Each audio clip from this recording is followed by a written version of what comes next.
नमस्कार, स्वागत है आप सभी का हमारे कार्यक्रम शाबाश उत्तराखंड में। आपके साथ मैं हूं सोनाली शर्मा। दर्शकों, शाबाश उत्तराखंड में आज हम आपकी मुलाकात एक ऐसी युवती से कराने जा रहे हैं जिन्होंने उत्तराखंड की कला को संजोने का बीड़ा उठाया है। जी हां, ऐपड़ गर्ल के नाम से मशहूर हमारे साथ कार्यक्रम में उपस्थित हैं मीनाक्षी खाती। मीनाक्षी दरअसल न सिर्फ कुमाऊं की इस प्रचलित कला को चौखटों पर और दीवारों पर करने में निपुण है, साथ ही साथ ये हमारा जो आत्मनिर्भर भारत है, वोकल फॉर लोकल और स्वरोजगार की जो मुहिम है, इसको भी लगातार बढ़ावा दे रही है। तो चलिए आपकी मुलाकात कराते हैं मीनाक्षी खाती से। मीनाक्षी, बहुत बहुत स्वागत आपका हमारे कार्यक्रम में शामिल होने के लिए। आप सभी को मेरा प्रणाम। कार्यक्रम का हिस्सा बनाने के लिए दूरदर्शन का बहुत बहुत आभार व्यक्त करती हूँ। बिल्कुल मीनाक्षी, तो जिस तरह से हम सभी जानते हैं कि आप ऐपड़ गर्ल के नाम से मशहूर हैं, सबसे पहले जानना चाहेंगे ऐपड़ कला क्या है, इसका सांस्कृतिक महत्व क्या है? हम ऐपड़ कला की बात करते हैं तो सभी राज्यों की अपनी अपनी लोक कलाएं हैं। उसी प्रकार से जब हम उत्तराखंड राज्य में आते हैं तो कलाओं के रूप में यहाँ पे ऐपड़ कला को ही लोक कला के रूप में जाना जाता है। हमारी पारंपरिक धरोहर है। जैसे क्या होता था कि हमारे पहले से ही जो पौराणिक काल से रीति रिवाज हैं, हमारे जो शुभ कार्य होते हैं अलग अलग अनेक अवसर पे, हमारे घरों में तो ऐसा है कि पहले से ही 10-15 दिन में अलग अलग त्यौहार आते रहते हैं। तो क्या होता है कि सबसे पहले हमें कोई भी हम त्यौहार है या फिर शुभ कार्य करने जा रहे हैं तो हमें देवी देवताओं का आह्वान करते हैं कि हम जो भी काम करने जा रहे हैं तो वो अच्छे से सफल हो जाए, पूरा हो जाए, और हम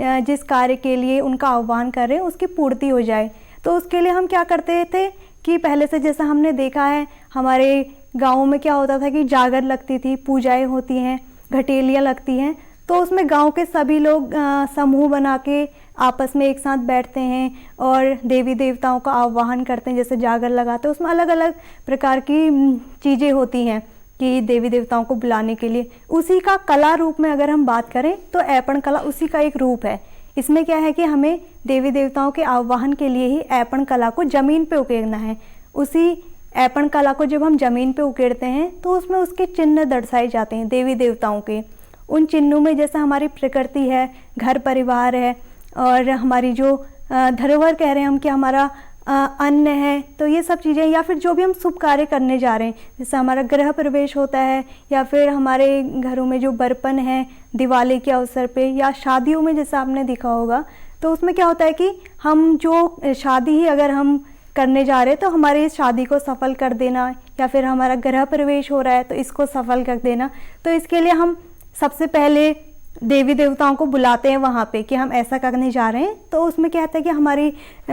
सभी जो महिलाएं, हमारे उत्तराखंड की महिलाएं हैं, आपस में सब लोग बैठ के, और जो हम काम करने जा रहे हैं, अगर हम यहाँ पे बात करें कि शादी हो रही है तो शादी के समय पे जो चौकी बनती है, जैसे धूलियर की चौकी है, तो उसमें देवी देवताओं के उसी प्रकार से चिन्ह अंकित किए जाते हैं। जैसे ऐपड़ में जो हमारे चिन्ह है,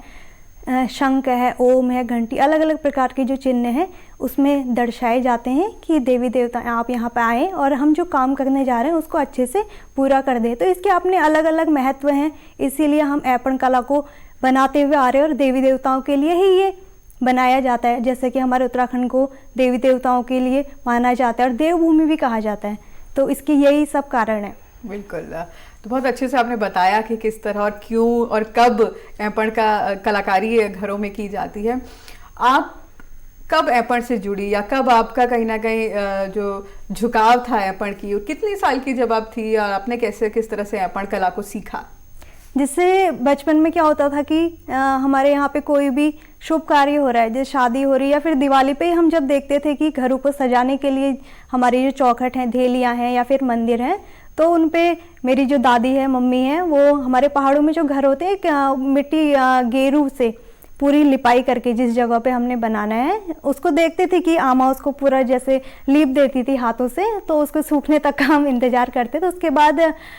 सिलबट्टे में, जैसा आपने देखा, वो चटनी पीसते हैं, उसी सिलबट्टे में चावल को एक रात पहले से भिगो के रखते थे। उसके बाद उसको पूरा आराम से पीस के उसका पतला पेस्ट बना के, और उंगलियों से ऐपन कला को ज़मीन पर उकेरते हुए देखा था दादी को, मम्मी को, तो हमें भी काफ़ी अच्छा लगता था। मैं और मेरी बड़ी बहन है तो हम लोग करते हैं कि एक देली हमें भी चाहिए बनाने के लिए। तो पहले से हमारे लिए एक देली कि हाँ ये बच्चे बनाएंगे। तो बचपन से ही देखते हुए आ रहे हैं कि वो किस किस तरीके से बनाते हैं और क्या क्या उसमें किस तरीके से उसमें चिन्हों को दर्शाया जा रहा है, या कौन सा वाला चिन्ह कहाँ पे हमने बनाना है। देली पे हमारे अलग तरीके के ऐपण बनेंगे, या फिर मंदिर को अगर हम मंदिर पे बना रहे हैं तो उसमें अलग तरीके के, और या फिर हम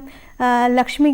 ये दिवाली के अवसर पे अगर हम ऐपणों को बना रहे हैं तो उसके लिए जैसे लक्ष्मी चौकी के हमारे घर में आए, तो इसी प्रकार से अपनी दादी को और मम्मी को बनाते हुए देखती थी। तो काफ़ी अच्छा लगता था कि किस तरीके से उंगलियों से इतने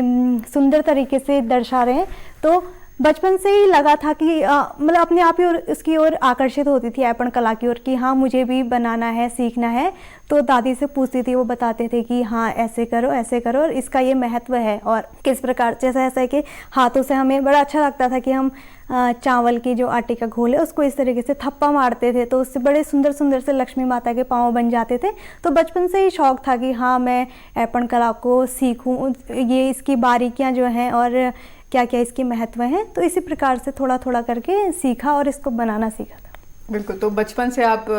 घर में माँ और दादी से आपने ये कला सीखी। अब आज की अगर बात करें मीनाक्षी, आप ऐपण गर्ल के नाम से जानी जाती है, तो किस तरह से आपने सोचा कि ऐपण की ये जो कला है, हमारे उत्तराखंड की कला है, खासतौर पर कुमाऊं में ये की जाती है, तो किस तरह से आपने सोचा कि इसको बढ़ावा देने की ज़रूरत है? किस तरह से आपने लोगों को अपने साथ जोड़ा आगे? जी, ऐसा था कि पहले तो हमारा कोई भी त्यौहार आ रहा है तो हमें ऐपण बनाते हुए देखते थे या फिर बनाते हुए आ रहे हैं, लेकिन जैसे जैसे समय बदल गया और चीज़ें बदलती जा रही हैं, तो लोगों ने हमारी जो कला है वो भी कहीं कहीं जैसे जैसे हमारा यूथ आगे बढ़ रहा है, जनरेशन आगे बढ़ रही है, तो कला हमारी जो रीति रिवाज हैं या फिर कला है वो थोड़ा थोड़ा करके हमसे हमारे जो मेन जड़ है वो कहीं ना कहीं पीछे को होती जा रही है, या फिर हम उसको साथ लेके नहीं चल गए। ये चीज़ देखा तो खुद ब खुद लगा कि हाँ हमें अपनी जो पुरानी मतलब लोक कला है या फिर हमारी जो रीति रिवाज है इसको हमें साथ लेकर के चलना होगा। तो इसके लिए पहले तो जैसे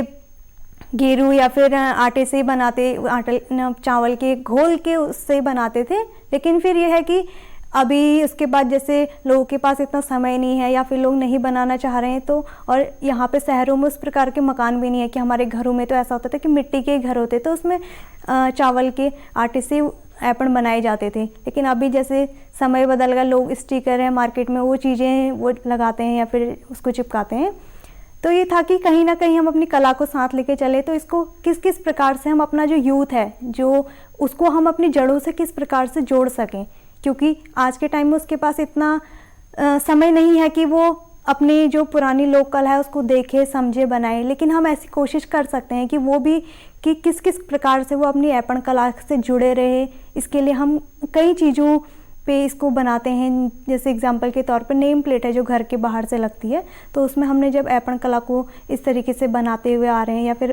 तो जो हमारा यूथ है वो कहीं ना कहीं उससे एक जुड़ाव महसूस करता है कि हाँ हम जो धेली या फिर चौखट तक की जो सीमित थी ऐपण की लोक कला, आज उसको नए नए जैसे कि ये पेंटिंग फॉर्म में है, इस पर नॉर्मल कपड़े पे ये चीज़ इस तरीके से बनाई गई है। तो इससे क्या होता है कि जो इसको पेंटिंग फॉर्म में है, तो इससे जो हमारा यूथ है या फिर जो हमारे लोग हैं जो उत्तराखंड से कहीं बाहर चले गए हैं, आज भी वो धेली या फिर मंदिर की चौखट पे नहीं, इसको इस रूप में अपने साथ रख सकते हैं या फिर उसको कहीं भी मतलब ले जा सकते हैं, कहीं ना कहीं अपनी संस्कृति से एक जुड़ाव महसूस कर सकते हैं। इसी प्रकार से और भी कई कोशिशें हैं, जैसे वॉल पेंटिंग के माध्यम से या फिर ऑनलाइन सेशन के माध्यम से, स्कूलों में वर्कशॉप के माध्यम से,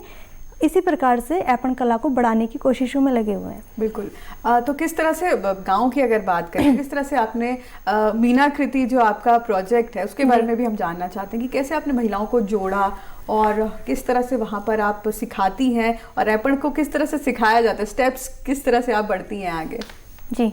मीनाकृति की बात करें तो ये हमारी एक मुहिम है जिसके हमारा इसमें मेन मकसद यही है कि हम अपनी जो लोक कला है उसको फिर से पुनर्जीवित कर आगे बढ़ाएं और जो हमारा यूथ है उसको किसी न किसी प्रकार जोड़े रखें अपनी लोक कला से, और साथ साथ रोजगार से भी इसको जोड़े रखा है कि हमारी जो महिलाएं हैं या फिर पुरुष हैं वो भी इस कला को बनाना सीखें, या फिर जो इस कला की बारीकियों को जानते हैं तो हम लोग क्या करते हैं कि उन लोगों को ऐपण कला की बारीकियों के बारे में सिखाते हैं, बताते हैं, तथा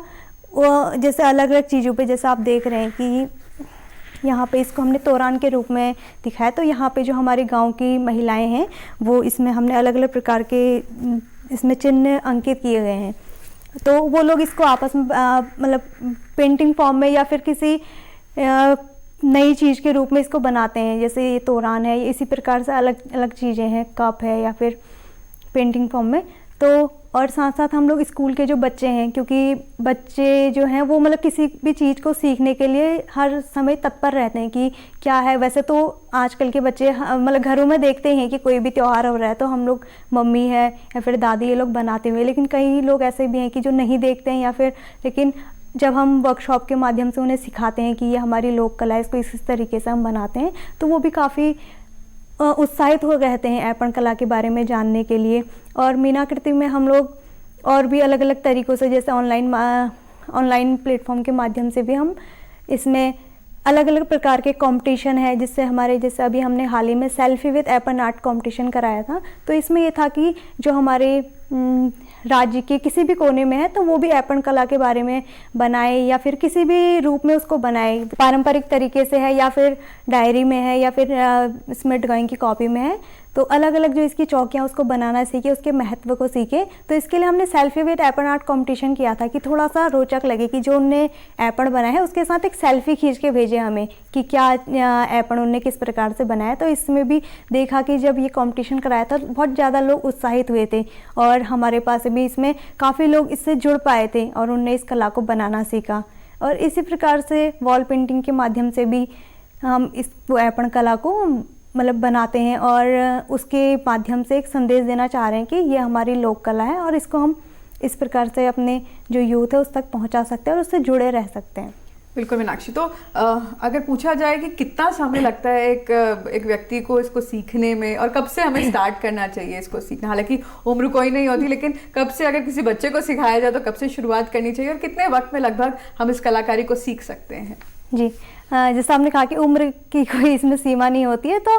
जैसे कि हमारे घरों में तो ऐसा है कि उत्तराखंड की हर एक महिला इसको बनाना जानती है और वही अपने बच्चों को, जैसे हमारी जो ऐपण कला है पीढ़ी दर पीढ़ी ही आगे बढ़ती चली गई। यहाँ की महिलाओं का इसको श्रेय भी जाता है क्योंकि उन्हीं की बदौलत है कि मैं जिस प्रकार मैंने अपनी दादी से सीखा है, मेरी मम्मी ने अपनी माँ से सीखा है, तो उसी प्रकार से ये जो ऐपण कला है पीढ़ी दर पीढ़ी आगे को बढ़ती चली जा रही है। और जो हमारे घरों में बच्चे हैं वो भी इसी प्रकार से देखते हैं कि दिवाली के टाइम पर अगर मम्मी बना रही है तो ये क्या चीज़ है, मैं भी इसको सीखूं। लेकिन अभी जो हमारा जो नए बच्चे कह सकते हैं या फिर जो नया यूथ है, जो बाहर रहने वाले लोग हैं, जब उनके घर वाले ही उस चीज़ को नहीं बना रहे हैं तो वो किस प्रकार से उसको सीखेंगे।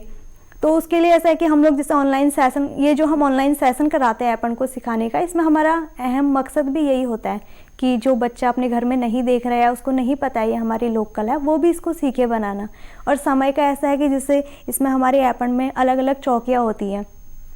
जैसे दिवाली के अवसर पर लक्ष्मी चौकी है या फिर आचार्य चौकी, अलग अलग जो हमारी चौकियाँ हैं। तो उनकी सीखने की बात करें तो हमारे इसमें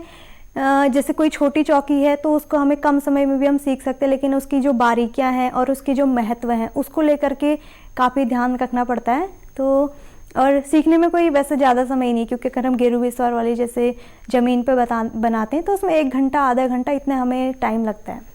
बिल्कुल। तो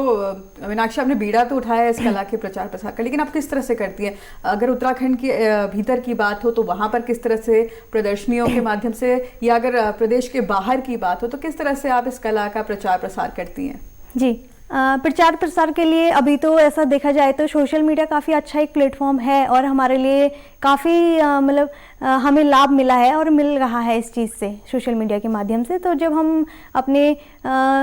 फेसबुक या फिर इस माध्यम से, सोशल मीडिया के माध्यम से अगर हम ऐपण कला के बारे में कोई चीज़ को बताते हैं, दिखाते, तो लोग खुद ब खुद उसके प्रति उसको जानना चाह रहे हैं कि जो अन्य राज्यों के लोग हैं वही बोलते हैं कि हाँ हमारे वहाँ पे भी इसी प्रकार का आर्ट फॉर्म है, लेकिन उसका नाम अलग है क्योंकि सभी राज्यों की अपनी अपनी लोक कलाएँ हैं। और इसके लिए हम लोग क्या करते हैं, ये तो हमारा ऑनलाइन हो गया कि जैसे हम सेशन कराते हैं इसमें या फिर वर्कशॉप है ऑनलाइन माध्यम से भी करते हैं। और तो ऑनलाइन से ऐसा है कि जो लोग हमारे आसपास या फिर लोकल तरीके से नहीं है, जो बाहर रहने वाले लोग हैं वो जुड़ पाते हैं। और फिर एग्जीबिशन या प्रदर्शनी की बात करें तो हम उत्तराखंड टूरिज्म के साथ हमने कोलैबोरेशन पे दिल्ली में पर्यटन पर्व है या फिर अन्य जगहों पे जहाँ पे कुछ इस प्रकार के पर्यटन पर्व या फिर और भी एग्जीबिशन वगैरह लगती हैं, तो वहाँ पे भी हम अपनी ऐपण कला को दिखाते हैं। तो वहाँ पे ऐसा रहता है कि सभी जगहों के लोग होते हैं, ऐसा नहीं है कि वहाँ पे बस उत्तराखंड या फिर हमारे इसी एक क्षेत्र के लोग ना हो करके देश विदेश और कई लोग वहाँ पे आते हैं, देखते हैं कि मतलब एक तो ऐसा है कि हमारी जो ऐपण कला में जो रंग है ये भी काफ़ी अट्रैक्टिव से हैं कि कोई भी देखे कि किस प्रकार से, जैसे इसमें दिखाया गया एक महिला बना रही है इसको हाथों से, तो इसी प्रकार से जब हम उसमें दिखाते हैं कि वो लोग खुद ब खुद पूछते हैं कि ये क्या चीज़ है और क्यों इसको लाल और सफ़ेद इसको रंगों से ही क्यों बनाया गया है और क्या इसके महत्व हैं। लोग हर कोई इसके बारे में उत्साहित होता है पूछने के लिए कि किस प्रकार से हम इसको बना सकते हैं और क्या इसके महत्व हैं, क्या कि क्यों हम इसको रखें यहाँ पे। और तो काफ़ी अच्छा लगता है कि और लोग भी हमारी ऐपण कला के बारे में जानना चाह रहे हैं, उसको पूछ रहे हैं और खुद ब खुद हमारी जो लोक कला है वो पीछे ना रह करके हमारी जनरेशन के साथ आगे बढ़ गई है। और बात करें उत्तराखंड वालों की, क्योंकि सभी ने ऐपण कला को बचपन से ही देखा है कह सकते हैं, और अभी ऐसा है कि हमारे उत्तराखंड के काफ़ी लोग जो बाहर चले गए हैं, पलायन कर गए, या फिर और भी कई रीज़न हैं लोग बाहर रह रहे हैं। तो जब एग्जीबिशन के माध्यम से वो कहीं पे, अभी जब लास्ट ईयर हमने जब दिल्ली में एग्जीबिशन लगाया था तो वहाँ पे कई फैमिलीज़ आई थी जो दिल्ली में रहती हैं काफ़ी टाइम से, जो अपने उत्तराखंड कई टाइम से नहीं गए हैं। तो उन लोगों ने जब देखा कि किस तरीके से हमने, जैसे इसी पे हमने दिखाया, तो वो लोग जब देखते हैं तो हमने देखा कि कई आंटियां आ रही है, ऐसे पकड़ के देखती हैं, बोलती है अरे ये तो वही ऐपण कला है जो हम मतलब वही ऐपण है जो हम मतलब अपने घरों में बनाते थे, धेली पे देखा था, ये आज इसमें कैसे आ गया, ऐसे करके। तो काफ़ी खुश हो जाते हैं कि कहीं ना कहीं उनको एक इस फॉर्म के माध्यम से कह सकते हैं कि एक प्रोडक्ट के रूप में मतलब उसको देख पा रहे हैं या फिर अपने साथ रख पा रहे हैं, तो काफ़ी अच्छा लगता है। और उसी प्रकार से जब हम उसको बना के कहीं भेजते हैं बाहर तो उन लोग भी काफ़ी खुश रहते हैं कि हाँ अभी भी हम अपनी इस लोक कला से अगर धेली या फिर उस माध्यम से नहीं जुड़ पा रहे हैं तो इस अलग तरीके से भी हम उससे जुड़ सकते हैं अभी भी। तो मीनाक्षी, आपने बताया कि किस तरह से जब आप दिल्ली जाती हैं, अलग अलग शहरों में जाती हैं, प्रदर्शनियां लगाते हैं, तो किस तरह से वहाँ पर लोगों का प्यार आप सभी को मिलता है। जानना चाहेंगे मीनाक्षी, जब आप लोगों को सिखाती हैं और जो लोग इस कला के जरिए आगे बढ़ना चाहते हैं, अपना भविष्य इस कला को देना चाहते हैं, तो किस तरह की आजीविका के स्रोत आपको यहाँ पर नजर आते हैं, स्वरोजगार की कितनी संभावनाएं ऐपण में है? जी, जब हम एग्जीबिशन लगाते हैं, लोग देखते हैं कि किस प्रकार से ऐपण जो धेली और मंदिर तक ही पहले सीमित था, आज वो कई रूपों में सजावट के जो हम हमारे घरों में जो सामान होते हैं कई रूपों में आ गया है ऐपण, और लोग उसको आसानी से अपने साथ ले जा सकते हैं कहीं भी, या फिर उसको हमारा जो लोक कला है उसको उस रूप में दिखा सकते हैं कहीं पर भी। जैसे अभी कई होटल हैं, रिजॉर्ट है जहाँ पे ऐपण कला को इस प्रकार से भी सजावट के सामानों में लगाया जाता है कि जो बाहर के लोग हैं वो भी आकर के उसको ईजिली देख सके, उसके बारे में जान सके। तो काफ़ी अच्छा है कि अगर ये चीज़ें थोड़ा थोड़ा करके रोजगार से जुड़ गई हैं, और अच्छा है भविष्य के लिए भी। इसमें काफ़ी नई चीज़ें हैं कि सजावट है या फिर पेंटिंग फॉर्म में ही है, तो ऐपण से जो जुड़ी हुई चीज़ें जो आजकल बन रही हैं, तो इसमें महिलाएं थोड़ा थोड़ा करके इसको बनाना सीख रही हैं और आजीविका के लिए भी अच्छा साधन है। बिल्कुल।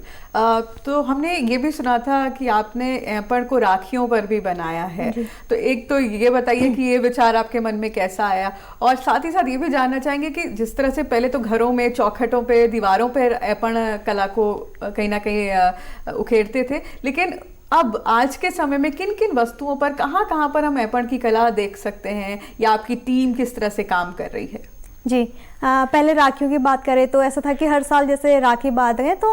ये था कि अगर मैं ऐपण को लेकर के हम लोग जैसे मीनाकृति के माध्यम से लगे हुए हैं कि हम किस प्रकार से कोई नई चीज़ है या फिर कोई जो हमारे त्यौहार आने वाले हैं तो उस पर हम क्या नई चीज़ एक लोगों के सामने लाएं, क्योंकि लोग खुद भी बहुत ज़्यादा उत्साहित रहते हैं कि हमें खुद से पूछते हैं कि क्या अब नई चीज़ आने वाली, जैसे अभी हाल ही में दिवाली थी तो दिवाली के लिए क्या आ रहा है, राखी के लिए क्या चीज़ है नई, लोग खुद से भी ये चीज़ जानना चाह रहे हैं। और तो हमारे लिए उस टाइम पे राखी से अभी 1 महीने पहले राखी के टाइम पे तब सोचा था कि अभी राखी आने वाली है तो कोई नई चीज़ की क्या ऐसा करें कि हमारी जो ऐसा है कि जो हमारी लोकल लैंग्वेज है उत्तराखंड की, जो हमारी बोली है, भाषा है, वो भी साथ में हो और हमारी जो ऐपण कला है वो भी हो। तो इसके लिए तब ऐसे ही ध्यान आया कि क्यों ना हम जो हमारी रक्षाबंधन पे राखी है, भाई बहन का त्यौहार है, तो उस पर अगर हम राखियों पे अगर ऐपण कला को दिखाएं, मेन मकसद उसमें ऐपण कला को दिखाना था। और साथ में जो हमारी कहीं ना कहीं जो हमारी भाषा है वो भी विलुप्त होती जा रही, क्योंकि लोगों ने बहुत कम कर दिया उन शब्दों को या फिर हमारे उन उस बोली को बोलना। तो उसके लिए हमने क्या किया था कि राखी पे अपने जो हमारे वर्ड है जो हम अपने घरों में बोल रहे हैं, हमारी जो लोकल लैंग्वेज है, तो उसमें जैसे आमा बूबू है, या फिर भैया को हम लोग जैसे अपने भाई को हम दादी बोलते हैं लोकल वर्ड में। और गढ़वाल के भी हमने इसमें कुछ शब्द यूज़ किए थे, जैसे भैजी है। तो एक अच्छा कॉम्बिनेशन मिश्रण बन गया था उस चीज़ का, राखी का, कि उसमें आपको अपनी जो लोक कला है वो भी दिख रही है और साथ में जो हमारी बोली है, भाषा है, वो भी। तो एक जो राखी थी वो पूरे तरीके से एक अच्छा रूप ले चुकी थी। तो लोगों को जब वो चीज़ देखी, राखी देखी, तो लोग काफ़ी खुश हो गए थे कि जैसे हमारे घर में जो हमारे जैसे हम मम्मी को हम लोग ईजा बोलते हैं, तो मम्मी के लिए ईजा वाली राखी, अपने भाई के लिए दादी वाली राखी। तो उसमें सभी प्रकार के हमने नाम लिखे हुए थे। तो लोग काफ़ी खुश हुए थे इस चीज़ को देख के कि हाँ, इस बार जो राखी है वो नाम लिखे हुए है। तो इसी प्रकार से काफ़ी डिमांडें हमें आई थी, बाहर शहरों से भी आई थी, जिन्हें हमारी जो मतलब लोकल वर्ड है उनके बारे में नहीं पता, वो भी जानना चाह रही थी कि आपने इसमें बूबू लिखा है, तो बूबू क्या होता है। हमारे दादाजी को यहाँ पे बूबू कहा जाता है, इसलिए इसमें ये चीज़ लिखी हुई है। और उसके साथ साथ जैसे जो छोटे बच्चे हैं तो उन्हें नहीं पता रहता है कि जैसे अभी तो ऐसा है कि घरों में हम लोग बोलते हैं अपने जो हमारी जो भाषा है, लेकिन अभी जो बाहर रहने वाले लोग हैं उनके जो बच्चे हैं तो उन्हें नहीं पता चलता है कि हाँ, हम लोग दीदी को क्या बोल रहे हैं घर में, या फिर भूली किसे कहते हैं। उन्हें वही दीदी बोलते हुए इस तरीके से बोलते हुए जब उन्हें भूली वाली राखी, तो उन्हें भी, बच्चों को भी उस शब्द के बारे में पता चला। और ऐपण कला को भी उसमें बखूबी हमने इस प्रकार से उकेरा था कि वो भी उसमें दिखी थी। तो काफ़ी अच्छा लगा था राखियों को देख के, लोगों का भी बहुत अच्छा रिस्पॉन्स था। बिल्कुल। तो ये तो राखी की बात हो गई। घरों में सजाने की और कौन कौन सी ऐसी वस्तुएं हैं जिन पर कहीं ना कहीं ऐपण जो कलाकारी है वो संभव है या उन पर की जा सकती है? जी, इसमें सजावट के सामान में कई चीज़ें आती है, जैसे नेम प्लेट है, जैसे हमारे घरों के बाहर से जो लगती है, तो उसमें भी हमने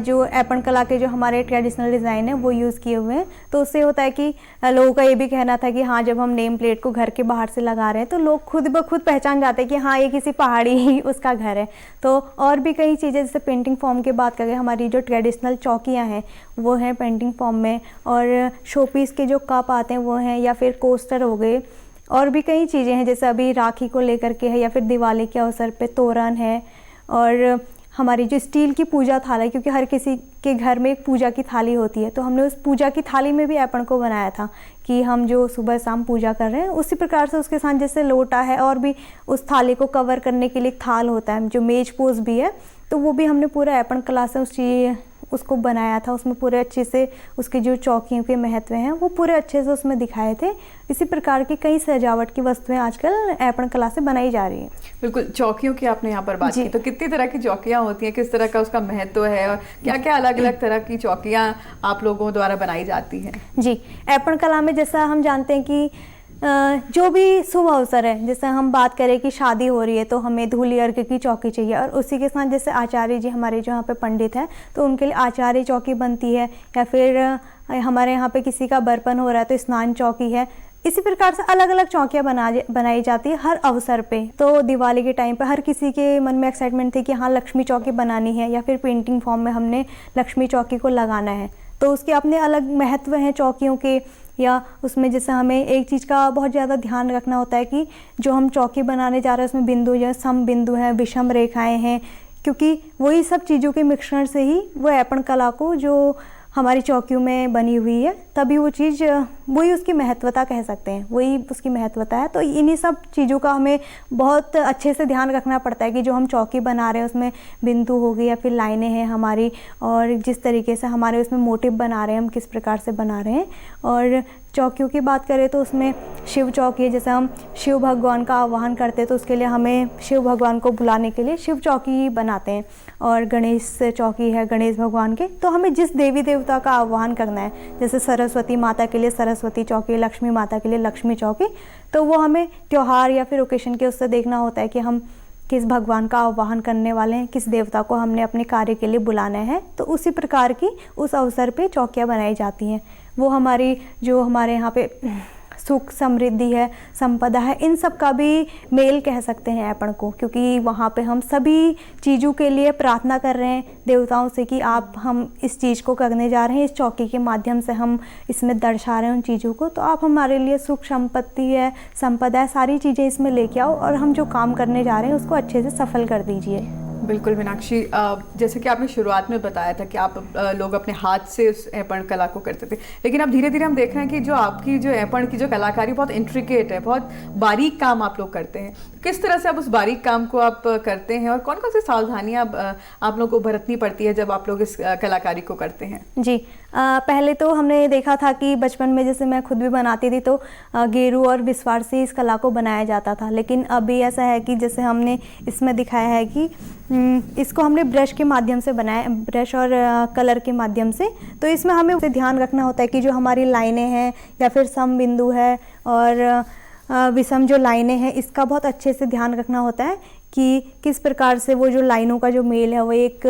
पूरे प्रॉपर तरीके से दिखे। और इसमें जो संकेत बने हुए हैं, जैसे यहाँ पे कलश है, घंटी है, स्वास्तिक है, इन चिन्हों का भी बहुत अच्छे से ध्यान रखा जाना चाहिए। और यही सब चीज़ें हैं जो इसमें हमें ध्यान रखनी होती है एक ऐपण कला को इस प्रकार से बनाने के लिए। जी बिल्कुल मीनाक्षी, तो किस तरह से अब जैसे दूसरे राज्यों के लोग हैं जिन्हें ऐपण की जानकारी है या नहीं भी है लेकिन उस कला को पसंद करते हैं, तो किस तरह से वो आपसे संपर्क करते हैं? कैसे आप उनको अपनी कला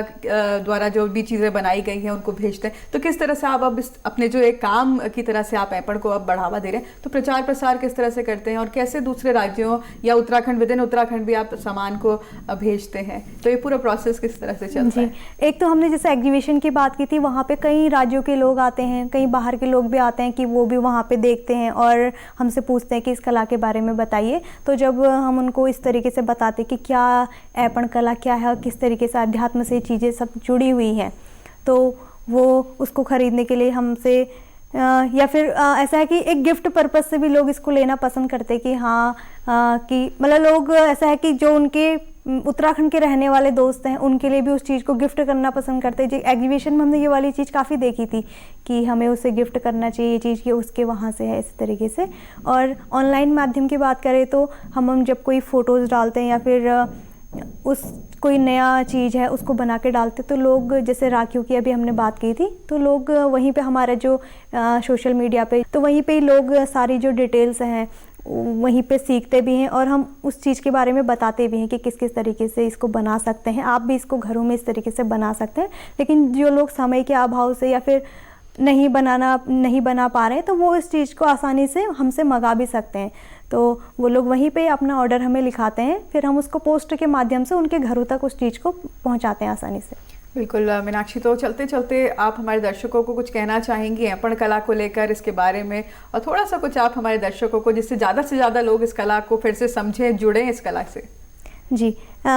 हमारी जो ऐपण है एक पारंपरिक धरोहर है, तो हम सभी का इसमें कर्तव्य बनता है कि हम ऐपण कला को प्रचार प्रसार है और इसका संरक्षण हमें खुद ही से करना होगा कि हम भी इसमें कोशिशों में लगे हुए हैं कि किस किस प्रकार से हम ऐपण कला को, अपना जो न्यू जनरेशन है, क्योंकि आज के टाइम में उन्हीं को ये पता लगना बहुत ज़्यादा ज़रूरी है और हम अपनी जो पुरानी जड़ें हैं उससे जुड़े रहें और आगे भी बढ़ते रहें और साथ में अपनी जो पुरानी जड़ें हैं उनसे जुड़े रहकर ही हम आगे को बढ़ पाएंगे। और बस यही कहना चाहूँगी। बिल्कुल मीनाक्षी, आप हमारे कार्यक्रम में आई, आपने इतनी महत्वपूर्ण जानकारी ऐपण को लेकर दी और आपने बताया किस तरह से आप काम कर रही हैं ऐपण के प्रचार प्रसार के लिए। आप कार्यक्रम में आई, आपका बहुत बहुत शुक्रिया। जी मैम, बहुत बहुत धन्यवाद आपका। तो दर्शकों, उम्मीद करते हैं आपको कार्यक्रम पसंद आया होगा और वाकई मीनाक्षी खाती जो काम कर रही हैं, उत्तराखंड की जो लोक कला है ऐपण, उसके प्रचार प्रसार को लेकर जो काम कर रही हैं वो वाकई ही तारीफ काबिल है। फिलहाल कार्यक्रम में मेरे साथ इतना ही। देखते रहिए उत्तराखंड दूरदर्शन। फिलहाल के नमस्कार।